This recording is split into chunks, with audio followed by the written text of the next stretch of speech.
Friends, இன்றைக்கி ஹெல்த்தியான beetroot pasta தான் எப்படி செய்யலான்னு பார்க்கலாம். அதுக்கு இந்த பீட்ரூட்டை நல்லா தோல் உரிச்சாச்சு. இப்போ சின்ன சின்னதாக கட் பண்ணிவிட்டு இதை வந்து ஸ்டீம் பண்ண ஆரம்பிக்கலாம்.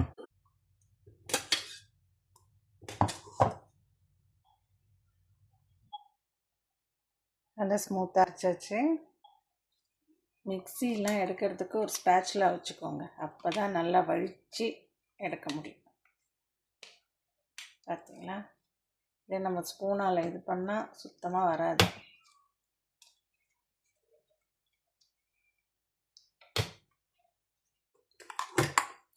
நான் ஃபுல்லும் சேர்த்துக்கல, பாதி தான் சேர்த்துக்கிறேன். ஏன்னா சப்பாத்திக்கு இப்போ செய்கிறதுக்காக கொஞ்சம் வச்சுருக்கேன். பீட்ரூட் சப்பாத்தி மாவுக்கு ஆல்ரெடி கோதுமை மாவு போட்டாச்சு. இப்போ மீதி இருக்கிற இந்த பீட்ரூட்டையும் ஆட் பண்ணிக்கலாம்.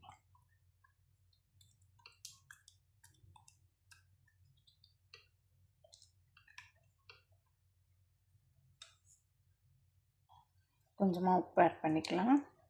இந்த ஈரத்துலேயே ஃபஸ்ட்டு பிசைஞ்சிக்கலாம். தேவைப்பட்டுச்சுன்னா தண்ணி விட்டுக்கலாம். பார்த்தீங்களா, இதுவே கரெக்டாக இருக்குது.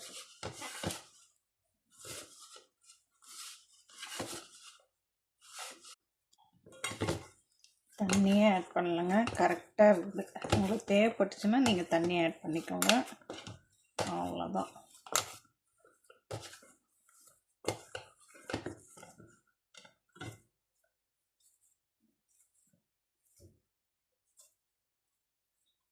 கொஞ்ச நேரம் அப்படியே நல்லா இருக்கட்டும். அதுக்கப்புறமேட்டா திரட்டிக்க வேண்டியதுதான்.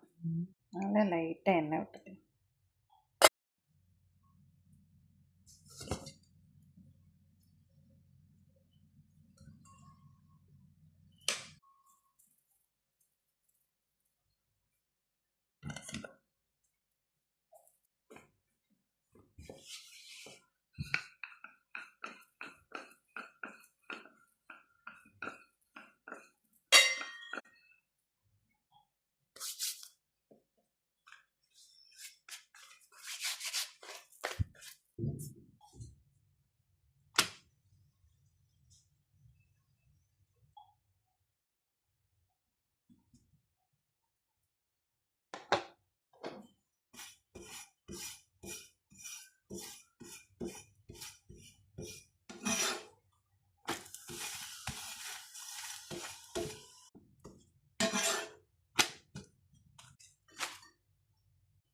இந்த வீடியோ பிடிச்சிருந்தா like, share, subscribe. Thank you guys.